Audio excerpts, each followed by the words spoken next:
Okay. All right. So thanks to our sponsors here. Platinum sponsors. Without sponsors, we couldn't put on NACDEP every year. So thank you to University of Idaho Extension and Washington State University Extension. And we also have some bronze sponsors, almost too many to mention there. So we'll just let you read that screen. And instructions for participation today. We're recording the sessions, so we can upload those to our YouTube channel later for future reference. Please stay muted during the presentations, though at the end of the presentations, when we do question and answer sessions, you can unmute. And you can also use chat during the presentations to ask any questions. Hopefully you know where your restrooms are and your refreshments are, where you're at. And each session should last about 20 minutes. If they happen to go long, in terms of not having question and answer session, you can reach out to the presenters themselves or to us at the NACDEP website, and we will be happy to try to connect you with who you need to talk to.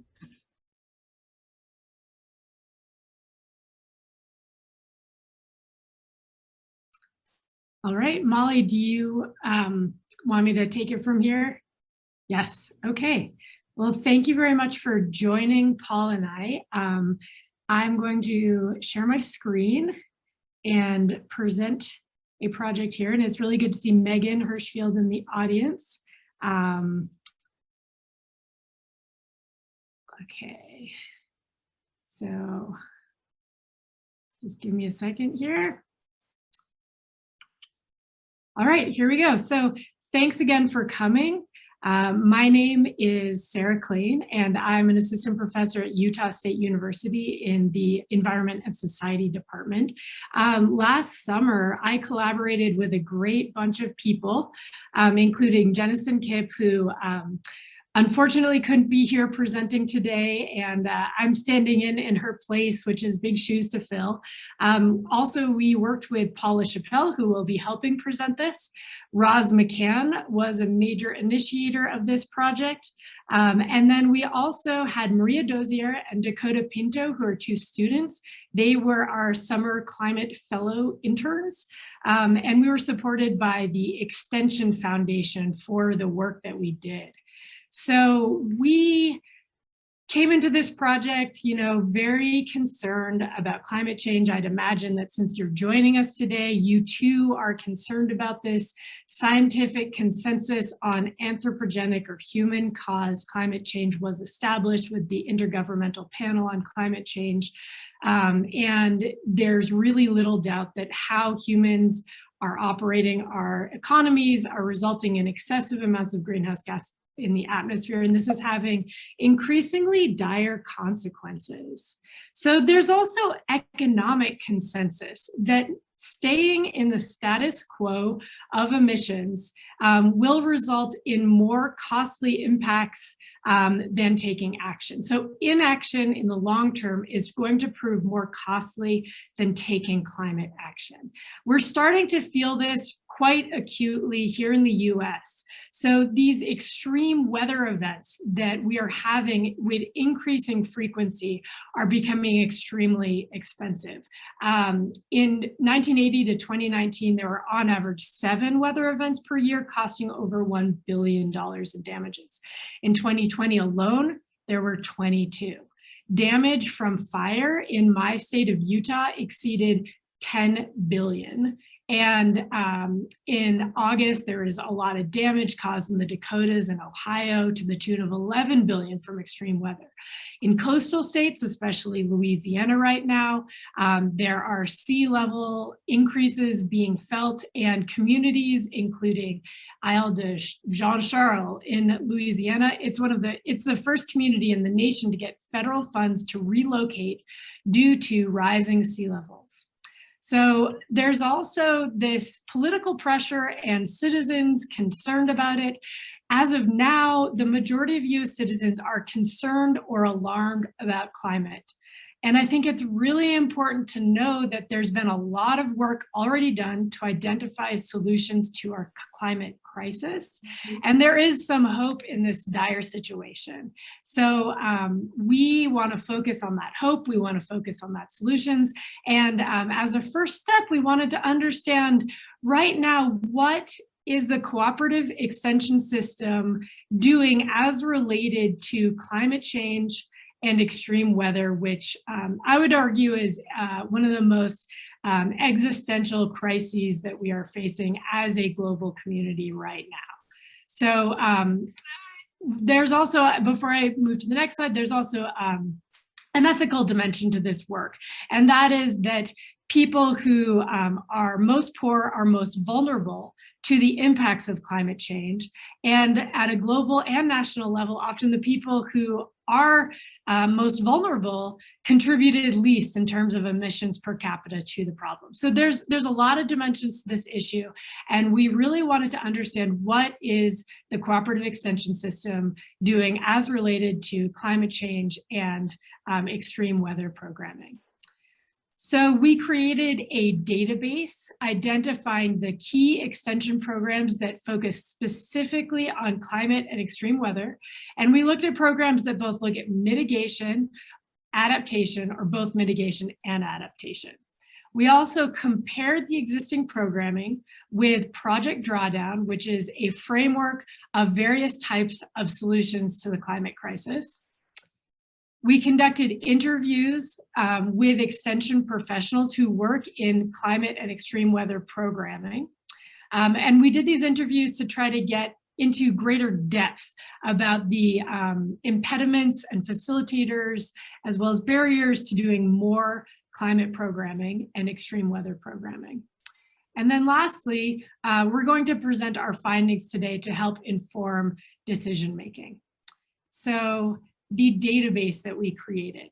The first step to creating this database was to define what we mean by a program. And Paul played a crucial role in helping us get a lot more tidy with our definition of what is a program. So we define program as current evidence-based scientific effort for practical application. So this is about getting information to be applied on the ground. A program also provides open and accessible information to the public. And it's not just a one-off thing. It's a sustained initiative that educates various stakeholders and uses multiple modes of delivering information. A program, in terms of our definition, was also focused specifically on climate change and/or extreme weather. And these topics were the primary learning outcomes from the programs that we identified. So we ended up creating a rather large, or I should say, a database with multiple categories and columns. We had name of program, university, various information about each program. We included criteria about whether it was active or passive programming, in person or online.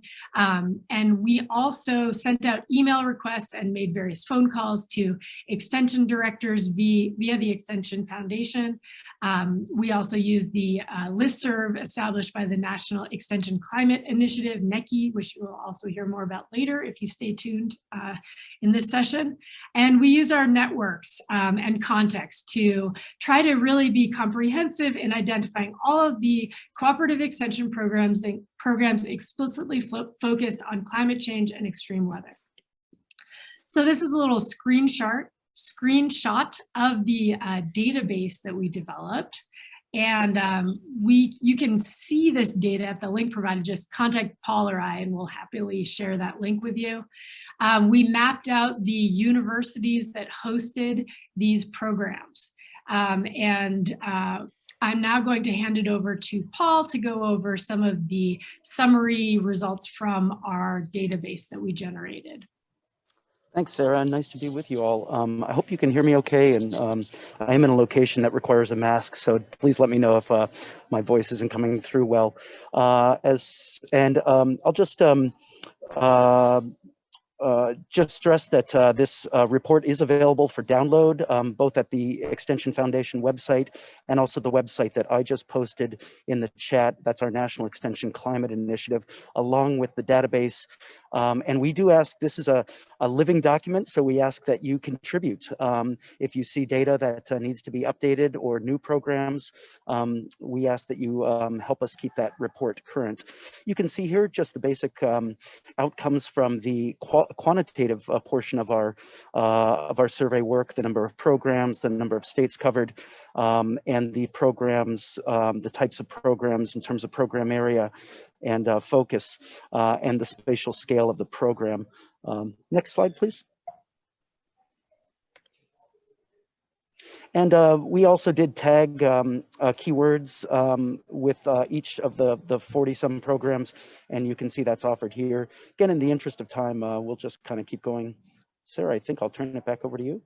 Okay, so yeah, we use this database of climate and extreme weather programming, and then we compared it to a framework that Project Drawdown established. So the nonprofit organization, Project Drawdown, they have identified climate solutions that, if they are broadly implemented, they would make global greenhouse gases in the atmosphere decline. So that's what's embedded in that title, Drawdown. So Drawdown has 3 overarching categories of climate solutions that are intended to draw down the concentration of greenhouse gases in ways that are as safe, fast, and equitable as possible. So reducing sources means bringing greenhouse gas emissions to 0. So one example here is like transitioning away from fossil fuel transportation to more electrified transportation and having that electricity from low carbon or zero carbon sources. Another category is to support sinks. So supporting sinks means enhancing nature's carbon cycle. So there are natural ways to support sinks. A forest is a carbon sink. There's also engineered sinks like direct air capture. And then there's some that combine artificial or engineered and natural components like burning wood and turning it into biochar and then burying that carbon to enhance soil carbon. So there's reducing sources, supporting sinks, and there's also this broad term, improve society, which means promoting equality, and the policies that are part of these solutions to climate change that Drawdown recognizes. The improved society really is a bit more relevant in a developing world context where there are great gender disparities that ought to be addressed to create a more just world. So we really focus on reducing sources and supporting sinks in our analysis of climate programs and extreme weather programs within the cooperative extension system. So within the reduced sources category, there's electricity, food, agriculture, and land use, industry, transportation, buildings, and other ways to reduce sources of greenhouse gas emissions. As I mentioned before, supporting sinks means enhancing land sinks, ocean sinks, and engineered sinks. And then in the improved society category, there's health and education initiatives that can create a more just world. So we really use the reduced sources and support sinks and those subcategories to categorize these programs that we found within the cooperative extension system programs. So we found out of the programs that we looked at, about half and half were reducing sources or doing both reducing sources and supporting sinks. And then about a third, no, more than a third, but like close to half actually fall into this not applicable category. And by not applicable, I mean that these programs provided information about climate and extreme weather, but they did not provide information about ways to reduce greenhouse gas emissions or support sinks. So they were information provisioning, but not connected to solutions to the climate crisis. Also, we looked at the extent to which these extension programs focused on adaptation. Adaptation was the most common category. And there were actually very few programs that focused on mitigation. And then again, that neither category meant that these programs did not look at climate adaptation, nor did they look or provide information about climate mitigation opportunities.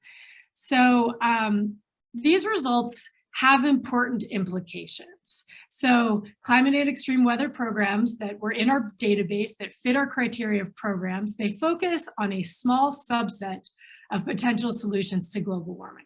And I realize that, the cooperative extension system, it has a history of working primarily, at least initially, in agriculture, and I know it's diversified a lot. So, transportation, some of these engineered sources, solutions to climate change may not seem like a natural fit for extension programming. But I do want to say, I do think there's an opportunity for extension to broaden and include more of these solutions to climate change in its priorities for programming across the country. There's also, we found several adaptation programs related to climate adaptation, and I would say that there's an opportunity to consider more mitigation programming. So those are the broad take-home points related to how we related our data to Project Drawdown, and I'm going to let Paul go into the qualitative interviews with experts that we conducted and some of the results there. Thanks. And I'll just confirm, are we supposed to end at 5 after the hour? It's 10 after if there's no question and answer session. 10 after, got it. Okay, great. So we've got a few minutes. Yeah, we'll talk now about our qualitative portion of the report. And on the next slide, you can see that we did go through an IRB process, used snowball sampling, and recorded and transcribed all of our interviews. Next slide, please. We did 16 interviews, you can see across 11 states. We did sample individuals representing county, regional, and state positions, collectively over 200 years of experience. So folks with lots of time and extension as part of our sample. Here's our results. We focused on success and as the first kind of set of themes. And our sample described this first elements of success, that programming being collaborative and participatory. So those programs where lots of partners and stakeholders were involved in program design and implementation tended to be the most successful.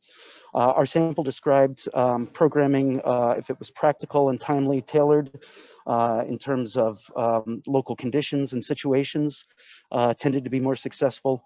And then those programs that were carefully framed and communicated in terms of various audiences, how we discuss the science, how we define certain terms, tended to be more successful. On our next slide, some of the challenges that were discussed. Our sample talked about the need for programming priorities, that in many areas, with some exceptions, there were just not the financial and personnel resources available to commit to doing climate and extreme weather programming. We heard a lot of examples from our sample about constraints, internal constraints and external constraints. We heard descriptions of censorship within extension, overt and covert forms of censorship.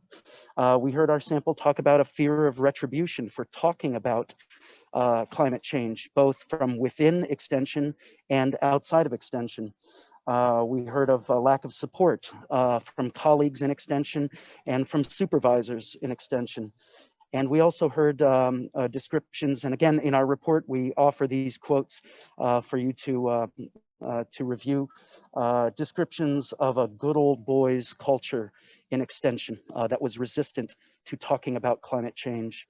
In terms of institutional structures, that there was no real home for this kind of work, and hence this is the reason that for the most part faculty have initiated this this new network, the National Extension Climate Initiative.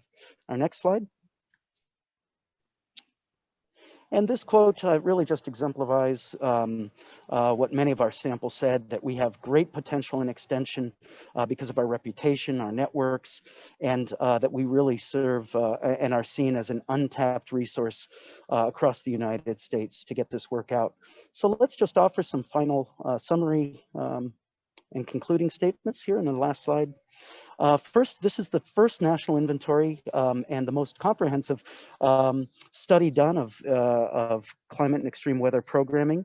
What we found is that program impacts are largely unknown, and that there's very little evaluation data. We also found that there are few youth programs and tribal programs, and also programs addressing social justice issues, BIPOC communities, and related matters. There is a need to increase coordination across states, regions, and nationally. And again, back to my point about creating this new national network. There is concern for the political implications of providing science-based information and a real need to talk about climate communications moving forward. And lastly, there's a real sense of urgency and need for sustained investment for climate programming. We heard across our sample. And with that, we look forward to hearing your questions with the few remaining minutes that we have. We do also want to extend a special thanks, I think, as Sarah mentioned earlier, to our colleagues with Extension Foundation, Chris, Megan, and Aaron for all of their help with this report. With that, we'll open it up to questions. So we did see that one question in chat based on the individualistic versus collective spectrum that was talked about earlier today. For whom is climate change more costly or most costly? Well, maybe I can start, and Sarah, I'd be curious to hear your response, and Chuck and others who have been involved in this, Megan. But what we've seen from the Stern report, IPCC reports, other national reports, our own national assessments here in the United States, it is the most vulnerable, the poor, those individuals who don't have access to resources that are paying the highest burden in terms of healthcare costs, in terms of cost to property, and they will continue to bear the brunt of those impacts. Curious if my colleagues have anything to add. They also tend to be the least likely to evacuate in these extreme weather scenarios. And so there's real risk when we're talking about extremes and hurricanes and tornadoes and flooding, and people that don't have the means or opportunity to evacuate to safety. So it's that among other things. Yeah, I would add it's typical of a lot of the environmental injustices around the world. The people with the means are able to adapt and accommodate the difficulties, and those without are the ones that get stuck with the deepest impacts and greatest negative fallout. And I think we have time for one more question. I think you're going next, Paul, also, if I remember right. So we'll just give a minute for people to come in here, but did you see any connections between Extension and Sea Grant on climate programming? If I recall, Sea Grant does have programming related to helping communities plan for rising sea levels. But again, we didn't see very many mitigation programs. I should say, we focused specifically on programs that had the keywords of extreme weather and climate change. And I do have a student who was a fellow last summer who is doing a bit of a broader net to look at programs that may not have those keywords, but do have some of the other keywords from the drawdown solutions. So results of that are still coming in. But I think there's more opportunity to get Sea Grant as well on board with additional mitigation, not just adaptation programming.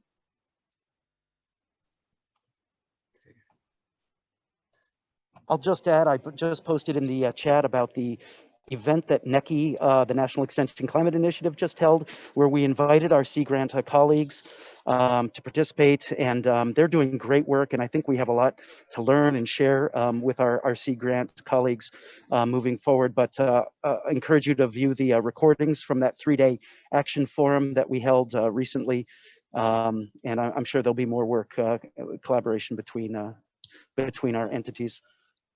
Okay, and that's a good segue. If you want to go ahead and start your presentation on the National Extension Climate Initiative, you have till about 35 after. on that. Great. I can just introduce this this new initiative, and I think we'll be showing a video from my colleague here. Just a little bit of background. I think Jennison from Florida will be going into detail. This is a fairly new initiative, but we are just absolutely amazed at the response that we've received from our colleagues across the United States, both within Extension and our partners. We have well over 500 individuals now that are participating in our listservs, our Extension Foundation blog, very active contributions via those communication networks. And we see this again as a portal to move forward, share information, network, and ultimately move the dial on outreach, climate outreach, programming, research, and education. So with that, I'll turn it over to you to play the video. Good afternoon, and thank you so much for having me and my co-authors on this presentation here to join you virtually for the NACDEP conference. I'm excited to be here. I want to start by giving you this quote and asking you, as I read it and as you look at it, to think about what issues in particular this brings to mind. So in 2011, Wangari Maathai, who was a Nobel Peace Prize laureate, founder of the Green Belt movement, and a human rights advocate, just before she passed away, she said, "In the course of history, there comes a time when humanity is called upon to switch to a new level of consciousness, to reach a higher moral ground." And then 7 years later, Mary Robinson, who was the first female president of Ireland, said, "We have arrived at that time, and we must reach for that higher ground." So clearly, since 2018, a lot has changed. We've entered the era of the pandemic, a renewed reckoning with the racial injustices our country faces. But the issue that this quote was speaking to was in a book that I read several months ago called Climate Justice, written by Mary Robinson. So at the very end of the book, she quoted Wangari Maathai talking about, again, this was in 2018, talking about our need to rise to the occasion of climate justice. And that from the grassroots level to the global level, everyone plays a role and can play a role. So for today's presentation, what I'd like you to think about, and what I'm going to just give you a really quick introduction to, is the National Extension Climate Initiative. And this is a fairly new initiative, although it had roots in the Climate Science Initiative, which was housed in ANREP, the Association of Natural Resource Extension Agents. I want to recognize my co-authors on the abstract, Paul LaChapelle, David Kay, Deborah Albin, Rosalind McCann, Wendy Hamilton, David Ripplinger, and Tracy Morgan. And also, because of circumstances today and our inability for our primary authors to be there in person, Paul LaChapelle, Megan Hirschman from the Extension Foundation, and Chuck Ross from the Extension Foundation are attending the session live today and will be available to answer your questions. So just the quick overview, I'm going to take you through where we've been, where we are today, give you a little bit of a preview of, for those of you who are not in attendance and didn't get to experience it, an event we held just last month, a few weeks ago, and then what's on the horizon for the National Extension Climate Initiative and how can you become involved. So this is a shot of the homepage for our website, and this gives you a quick overview of what you'll see when you visit the website itself. And the National Extension Climate Initiative really serves to link across all program areas and disciplines and not just extension, although that's the founding roots of the initiative, but also research programs, and connect with federal leaders like USDA, the Extension Committee on Organization and Policy, the Extension Foundation. We're really at an inflection point in addressing this critical issue, and we're excited about the momentum that we've gained. So the NECI, as we call it, was formed in late 2019 and then really started picking up speed about a year ago. Back in June of 2020, we held a virtual World Cafe on climate change and extension, and we had amazing turnout there. And I want to recognize Christopher Jones, who led up the ANREP Climate Science Initiative, for helping us get all of this going, and really, revisiting and taking to a new level what climate extension programming can be. So this initiative links climate change related programming and research across all extension program areas, as I said, but also professional associations and communities. And earlier this year, just a few months ago, our steering committee, which is open to all, came together and we invited members to contribute to drafting a vision statement.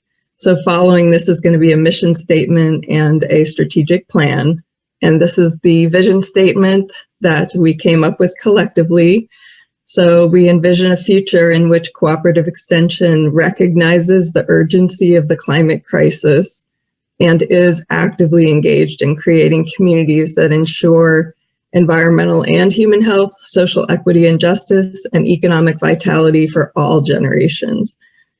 So this was definitely a team effort to address this, and we're very careful and thoughtful about the language we use, recognizing that climate change is an existential threat, not only to our ecosystems, but humanity, our lives and livelihoods. So coming up to just a few weeks ago, we held a big event that was a virtual climate action forum leading up to Earth Day. So it was a 3-day forum, and we structured it so that on day one, first we heard from national leaders from USDA, from the National Institute of Food and Agriculture. So from USDA, we heard from Mr. Bill Hohenstein. From USDA NIFA, we heard from Dr. Carrie Castile. We heard from ECOP, Dr. Carolyn Henney, and we heard from the Deputy Director of the National Sea Grant College Program, Dr. Nicola Garber. And this image right here is a graphic representation of everything we heard on this first day, in the first, hour and a half session. And then we held a great virtual social so that we had a chance to kind of mimic the in-person networking that we missed so much. And then on day two, we heard from state extension leaders, extension directors from universities around the country, land-grant universities, also including a representative from an 1890 institution, Dr. Obadiah Njue. So it was great. We were really working hard to get good geographic representation, but also representation across a diversity of land grant and sea grant institutions. So we are in the process of assembling a complete report on feedback from the entire forum. And I just wanted to share one of the items of feedback. But on day 3 of the forum, we actually broke into small groups and we organized them around common cross-cutting thematic areas that address climate change and are not, regardless of your program area that you're in, if you're in CRD, if you're in 4-H, natural resources, agriculture, any of those program areas address these cross-cutting themes. So we addressed justice, equity, diversity, and inclusion, communications, ecosystem resilience, and community resilience, and capacity building, and energy and mitigation specifically. So again, this all followed on to the report that you just heard about in the previous session. This is just one reflection from a participant who said, you know, she was surprised, and what she didn't expect is that she would come away with renewed hope. So we need to recognize, and did recognize, the gravity of the situation, the fact that the door is closing quickly on our ability to act and avoid the most devastating consequences of climate change, especially to marginalized communities, Black, Indigenous, people of color who are bearing the brunt of the climate change impacts. But this action forum really elevated the dialogue and the commitment to Extension's role as a grassroots leader in climate mitigation, adaptation, and education programming. So on the horizon, next steps, we are working on a strategic plan that will take off from specific individual action items we drafted during the Climate Action Forum. Next week, 1 week from today, we have a session during ANREP on how the ANREP initiatives can work collectively to promote climate and sustainability programming more efficiently. And the Extension Foundation is also involved with that. And then there's also a post-conference initiative meeting for the National Extension Climate Initiative.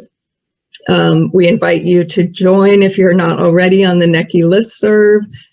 Go to the website. You can create a participant profile there, and it's really set up so nicely. I got to give credit to Dr. Paula Chappelle and Deb Albin, who've worked so hard on doing that and really kind of leading the ship of this effort.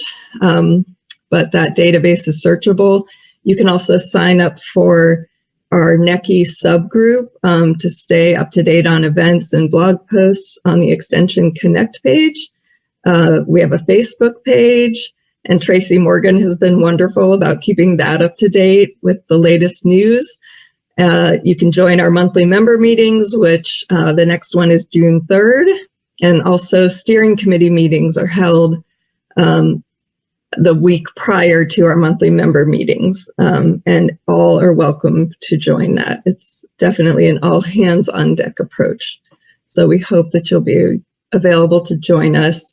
And I just wanted to end with a quote from Paul LaChapelle when he gave a webinar just 2 weeks ago. And he talked about the need for us and the responsibility that Extension has as part of land grant institutions, that it's our fiduciary to address this public issue that truly represents an existential threat. And one of the first ways we can start doing this and elevate our impact is just by having these difficult conversations. And I cannot do justice to the presentation, this webinar that he gave, but it is available online, and I will make sure that you have access to the link so that you can go back and watch this amazing webinar. So this is a shot of Dr. Catherine Hayhoe from Texas Tech University, an atmospheric scientist who's just done amazing work in crossing all kinds of divides, potentially, in reaching people of all backgrounds and identifying and finding common ground and communicating the value and importance of this climate change work. And with that, I'm going to hand it over to my colleagues who are there attending live. And again, I'm sorry I can't be with you today, but I look forward to hearing more about the discussion. And I thank you for the opportunity to share the work of NECI.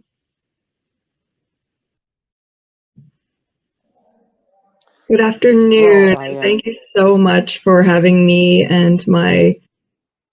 I think we're repeating the presentation. Okay, great. Well, I'll just open it up to questions. Just a final point. I am so thrilled with the response. This has obviously struck a chord in extension. There is an obvious need to be talking about this, and I think that there's great agreement across staff, faculty, and now administration to put the politics aside, and let's talk about this as the crisis that it is. In the same way that we don't talk about a pandemic as a flu, we talk about this as the crisis that it is. And what I'd like to see, and I think many of my colleagues, is that we represent this crisis on our homepages, our extension homepages. And I would love to see a commitment from extension directors across the United States to make that commitment and to begin to highlight this issue and this program, related programs, as the crisis that it is.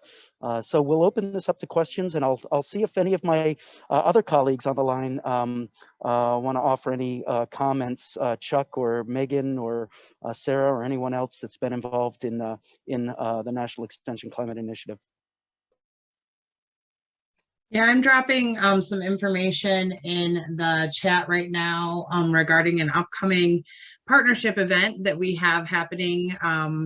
There is a $10 million AFRI Climate Hub Extension Partnership grant that has recently been promoted, and they had a webinar on May 13th about that. And we are hosting with NECI and in support AFRI and others a grant writing workshop to help bring all the resources to your teams that you may need to be able to have a successful grant proposal developed in time to submit for the AFRI funding opportunity. So I did drop all that information in chat. I apologize, there's quite a bit, but that's another upcoming activity that anyone could be invited to participate in.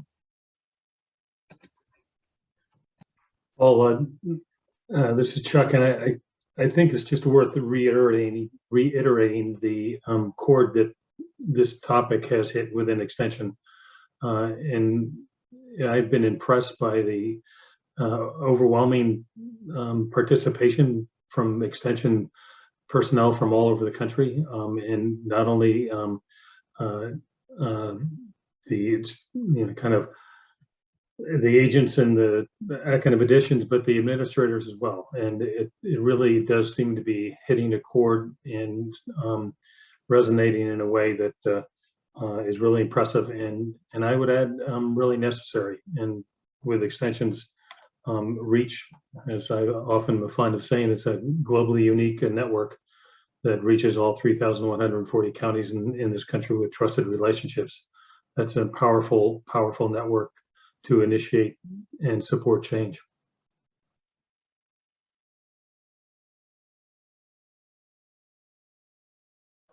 So perhaps now we could see if anyone wants to unmute and offer any comments or questions if we do have time.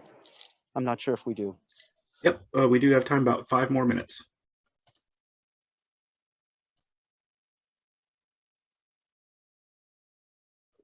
So we'd love to get your feedback, your thoughts, ideas.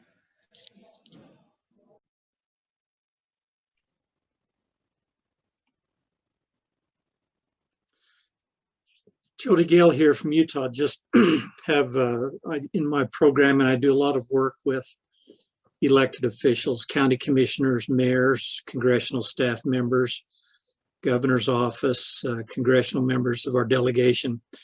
And it's really interesting to sit around the table and hear discussions about ongoing issues with public lands and so many other issues here in the West. I have kind of 2 jobs. One is to do ag-related economic development and community development. My other portion of my appointment is a traditional ag and natural resource agent dealing with agronomy, field crop production, and so on. So there's not time to tell stories, but it's been very interesting as we have initiated water conservation research here in Utah, received some under the direction of Dr. Ken White, our VP, we've received significant funding for the Utah legislature to do water conservation research. All of this tied to climate change and extreme weather, and we're right in the middle of the most extreme drought we've experienced in the West here in Utah in some decades. And it's really interesting to hear the discussion and the pushback from political officials, elected officials, even some scientists that still do not yet believe that climate change is real. And it's the pushback is to the extent where sometimes when we talk about it, there's almost a threat of we're going to cut your funding in extension, or cut your funding in the university, or eliminate funding sources to pursue climate change. But at the same time, we're being very heavily funded and giving lots of resources to do drought-related research. And there's a real interesting dynamics that we're dealing with here in Utah, where we're trying to address climate change, the effects of climate change and extreme weather, and we're giving resources to do it. But at the same time, those that are in power don't want us talking about climate change.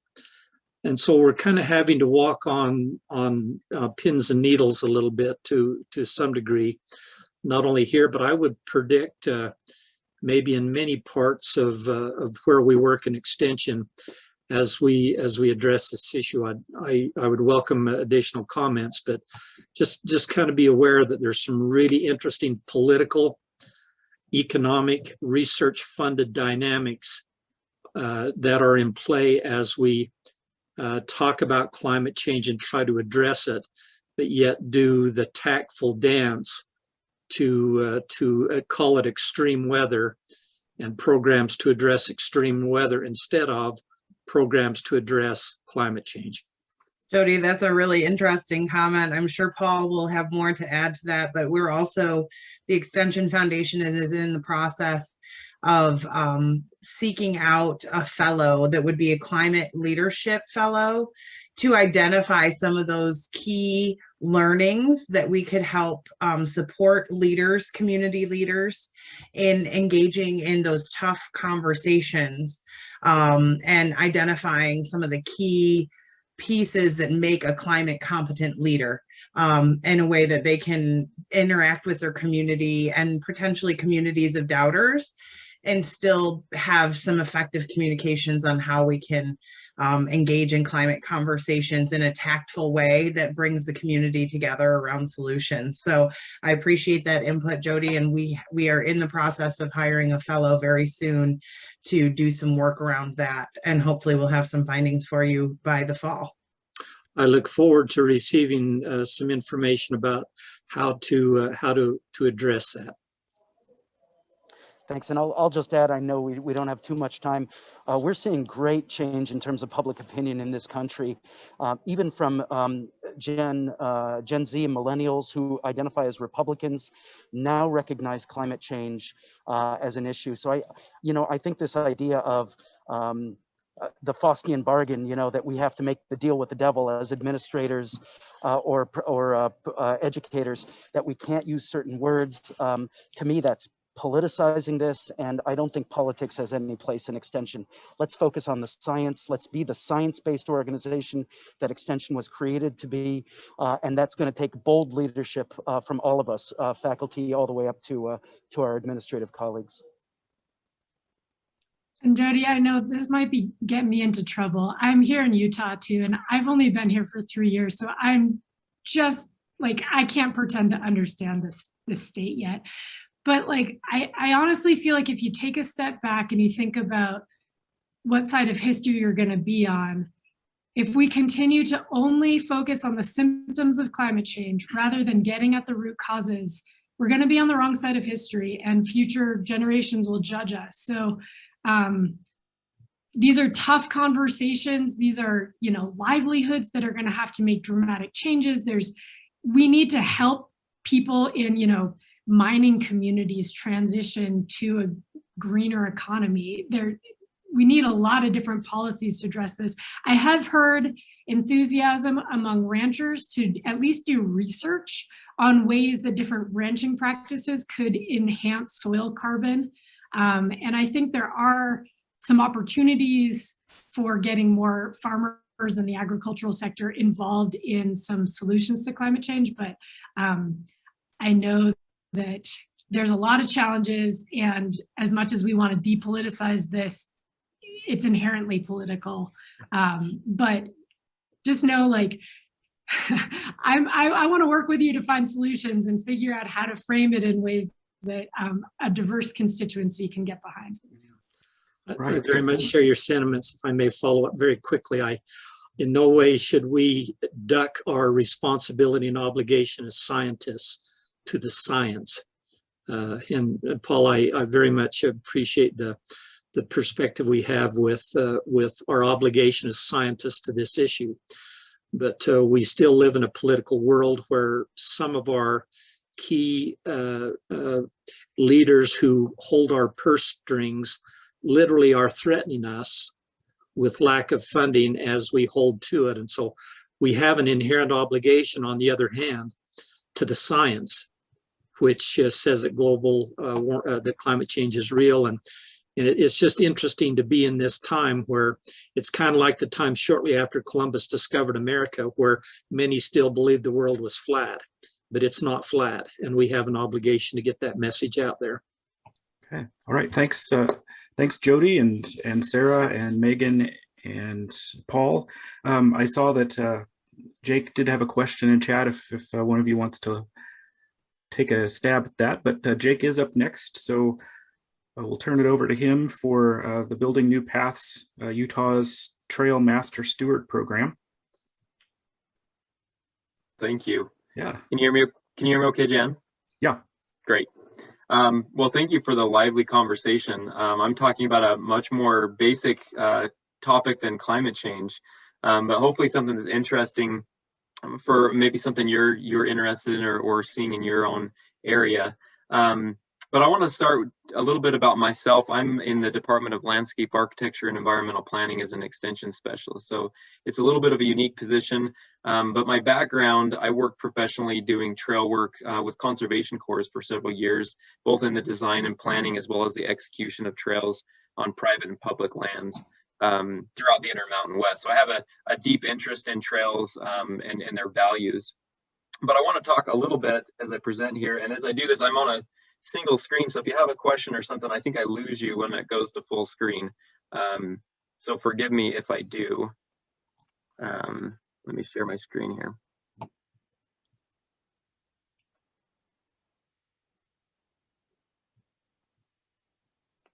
So just some background on trails, and I call them the challenges. Trails are a multi-million-dollar recreational asset. The U.S. Forest Service alone estimates that trails alone support about 84 million people and support about 143,000 jobs, generating about $9 million in visitor spending nationwide. That's only on Forest Service properties. In addition to that, there's hundreds of thousands of miles of trails all across the nation. And these trails are located on public lands, private lands, and they span the spectrum from state to federal and to local county lands as well. So some of the challenges is who maintains this multi-billion-dollar asset. A lot of times it's professional crews. Sometimes it's conservation corps, it's youth that are out helping to maintain these trails that are trained. And in a lot of situations, it's volunteers. And if any of you have been involved in trails, you know that it's sometimes the Boy Scouts or the local trail organization rallying people together to help maintain this incredible asset. Despite all these efforts, volunteers, crews, corps, many trails have some serious maintenance issues, and that's nationwide. There are all kinds of different challenges with erosion, trails that were built unsustainably or not maintained over time. And there is a huge backlog of trail maintenance and construction across our nation. And really, Utah is no different. We struggle with this situation as well. On a lot of our public lands, many land managers are avoiding building new trails because they can't keep up with the trails that they have already. So add to that this existing trail infrastructure that's experiencing a lack of maintenance, that there's many instances where trails are in a boom cycle right now. They are being constructed, planned, designed, especially here in Utah, all over. There's very much an interest in developing new trails. So it's sort of adding more challenges to an already taxed system. There are also some of the challenges that is we are lacking opportunities for training. These are very popular, highly ranked assets in community surveys. However, getting training for volunteers or even crews is often really hard. It's typically happening on the job. And in some instances, if any of you have been trained, quote unquote, on the job, a lot of times that means you inherit bad habits or bad techniques, and then you pass them down to somebody else. And with that, it becomes very difficult to manage the quality and the experience of trail users once a trail is constructed or maintained. It's also really difficult to get this training to geographical locations that people can use. So a lot of times these trails trainings are in different states, and in our state alone, the Red Rock Desert of the southern Utah and the mountains of northern Utah require wildly different approaches to trail design, trail building, as well as trail maintenance. So finding a training that's close to home that covers the information you need as a volunteer or as an interested trail steward is very, very difficult. Added to that, road trail construction is a major issue on public as well as private lands. If any of you live in a wildland urban interface, the network of trails continue to be expanding, and many of those trails are unauthorized. And what I mean by road trails, so these are trails that are done by somebody or even an organization building new trails outside of the regulatory permission process. And this kind of building really hurts builders. It gives them a black eye and a bad name, and it also hurts our public land managers who are trying to manage trails as well as all the other resources they're responsible for. So the Utah Trails Master Steward course was developed to really provide this kind of help and training. It was to help volunteers especially overcome these challenges. So it's done in two ways, and I want to just highlight how the course is organized and go through some of the curriculum that's taught in an effort to help explain the course, as well as if you're interested, maybe it'd be something that you could look to in your own area. So the first thing we did with this was bring in the partners that are struggling with these challenges. So to develop the course, we brought together representatives from the Forest Service here in the state, the BLM, the local trail organization, the National Park Service, as well as some county folks that were all seeing this issue of trails and training and trail stewardship through different lenses. And what we decided on was the most effective place to get information to people was developing an online course. So this is the first piece, and the idea of the online course, I'll explain it in detail, but it leads into an in-person course, which I'll talk about. So the course was really focused, this online course was focused on developing training for volunteers. Imagine, someone who gets a flyer that says there's a trail build or a trail maintenance day, and they're interested in attending that in their local community, but they don't have the skills, or they're maybe not comfortable, they don't really know what to expect. So the idea was for it to be really low cost, it's only $10, and that it's easy to access from anywhere in the state. The intent is to get people ready to efficiently and safely work on trails and engage in these volunteer events that happen in their community. So this is really the threshold for, as I mentioned, the in-person courses. So it creates this this launch point and foundational knowledge for the in-person field courses. So this is a two-part. So the online leads into the in-person field courses. And the audience for the in-person field courses are either really passionate volunteers who want to grow their skills, or perhaps trail workers or anybody else that wants to develop more advanced trainings.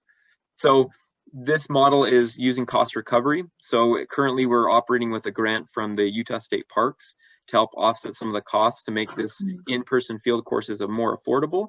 But it does require, we bring in content experts for these field courses. So we do recover the cost of bringing them in.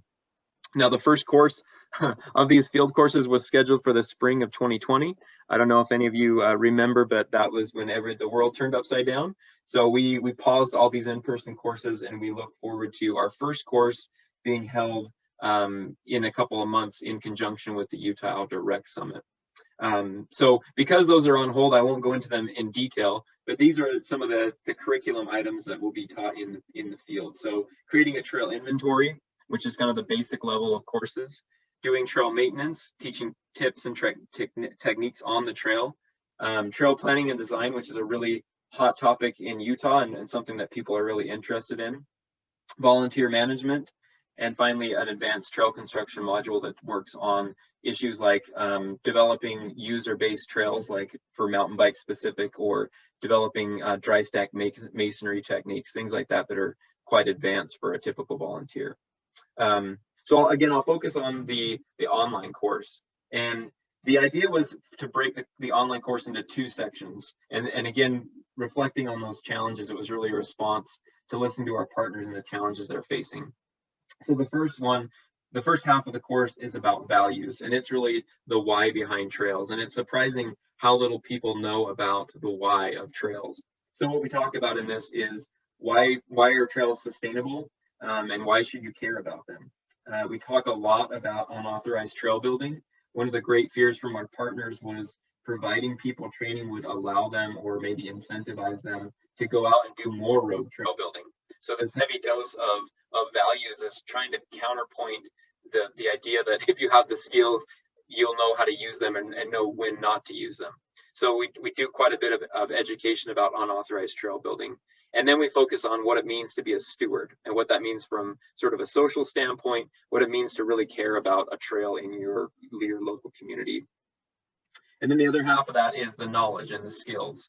And this is in conjunction with the why, it's really the how. So this is how we get the work done, and to help volunteers show up to a build day confident to work.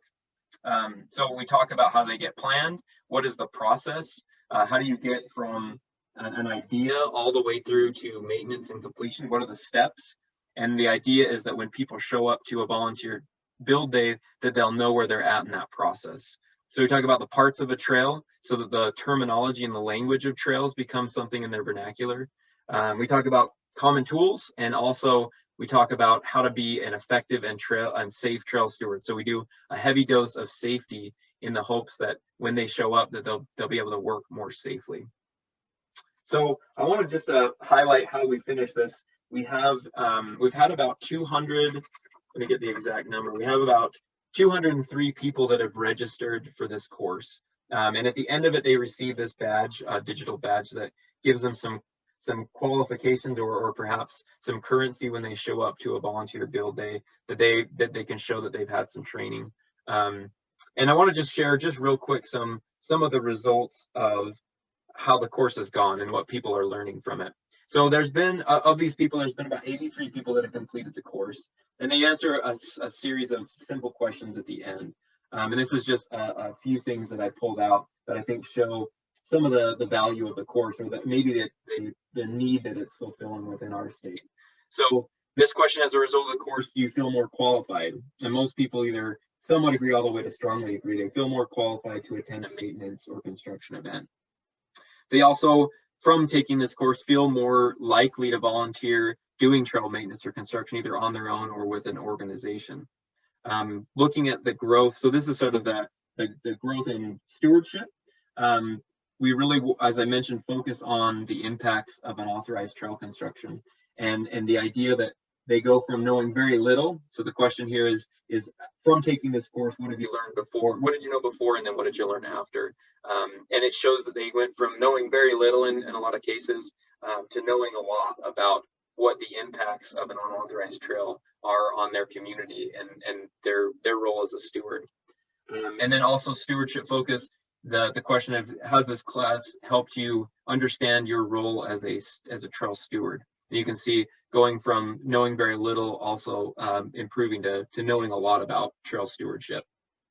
Then we talk about skills, and some of these questions are the same pre and post. Do you know more about the importance of a sustainable trail, and that knowledge has increased from the course, as well as the trail construction process. We focus on this so that when they show up to a build day and they may be doing one simple aspect of a trail construction, like cutting down or brushing out the corridor, or maybe they're just digging out the basics and they're really not seeing the trail, but they can see that they're part of a construction process, and it helps bring them back again. So that idea that they've grown in their knowledge of the process, as well as maybe most important for me is their knowledge of their personal safety on the trail. We focus a lot on what to do when they get there, so that they're there and they're safe.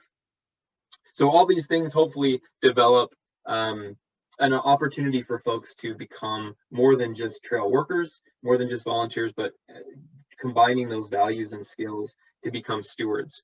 And I do think one of the take homes for me is that Extension is well suited in its efforts to raise awareness, as well as provide educational resources to fill niches like this that I think arise when we keep our eyes out. Some other fun things that have happened because of this course, we've now become the kind of de facto educational resource for the newly formed Utah Trails Forum, which is a community of trail workers, communities, and land managers that are interested in working together on trails. They look to the Utah Master Trail Steward course as sort of the foundational educational piece to help them grow their volunteer base. And we're excited, as I mentioned, to do our in-person classes and sort of see our first cohort go through online courses into the in-person trainings, and hopefully get some feedback in the near future once we can all get back together again and teach people in person. So if there's any other questions, I'd be happy to field them about the logistics of it, or some of the results, some of the feedback we've received from people that have taken the course. So one of the questions in chat, well, John mentioned a local resource, or a resource about local plans, but he also mentioned, can we create a sidewalk steward program? That would be useful in some areas, but also could you share a link to your program and description of it? Yeah. Maybe, yeah, definitely. Okay. I can hunt for that. And any other questions? Anybody want to unmute? Feel free.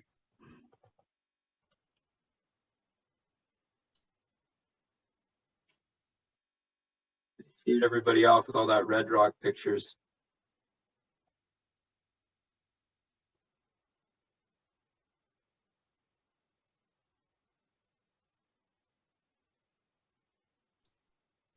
I notice in looking for grants that that National Park Service pops up quite a bit in the trail construction assistance that they provide.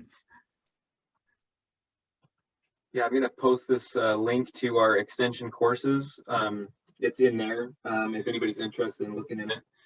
Has anyone incorporated an invasive management plan with this process? Yeah. So I guess, Jeffrey, to that question, are you talking about integrating the knowledge of invasive species that typically occur alongside trail corridors? Is that like that aspect of the trail construction process, if I'm understanding your question right?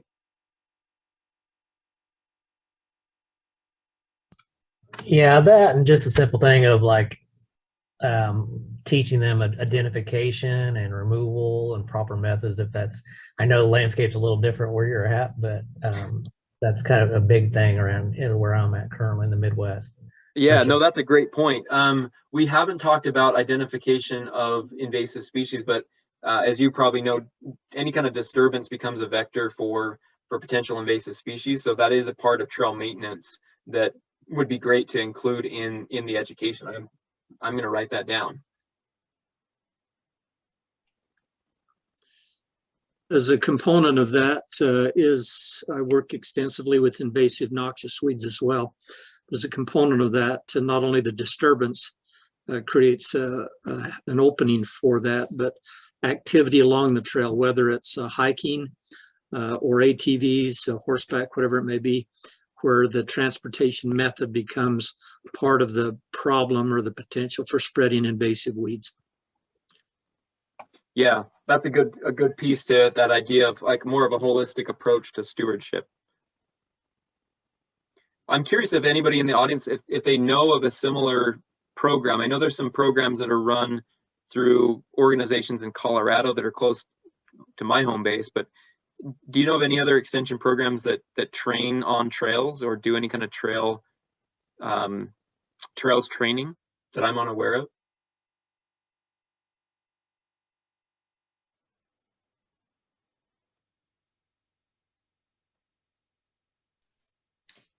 I've seen trainings in the Appalachian region on trail towns, but not so much maintaining and building trails, which is a nice, really how-to take on it. This has been a good session.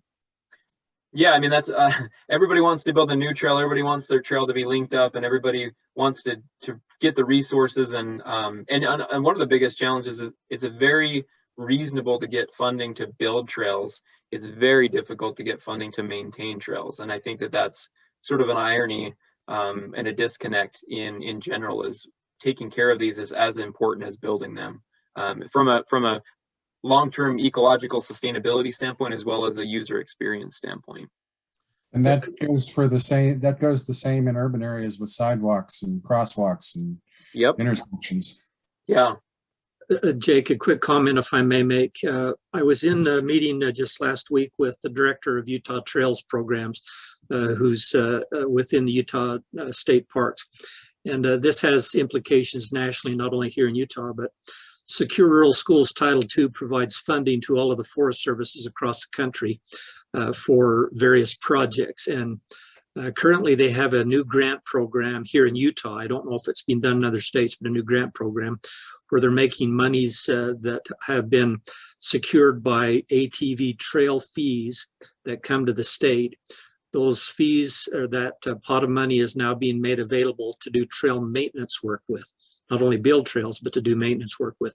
Yes, it's ATV specific, but there may be some implications where you can tie grants from state parks together along with these federal Secure Rural Schools grants, which can also be used for trail maintenance to provide matches to be able to help not only build but maintain trails. We can talk more later, but for those of you in other states, you might check into your current status on Secure Rural Schools Title II money that flows to your forest services across the country, literally.